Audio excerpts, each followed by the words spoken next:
শুভ দুপুর বন্ধুরা। দেখো ধোঁয়াটা, গরম গরম ভাত, আলু সেদ্ধ মাখা, লঙ্কা তেল ফোড়ন দিয়ে, উচ্ছে সেদ্ধ আলু দিয়ে মাখা, কুমড়ো মাখা,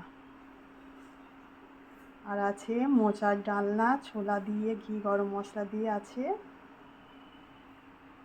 ডাল আছে, বেগুন ভেজে কাঁচা পেঁয়াজ লঙ্কা দিয়ে মাখা, মাছের ঝাল, আর আছে চিকেন ভুনা মশলা, আর শেষ পাতে শশা। এই আছে মেনু বন্ধুরা দুপুরে।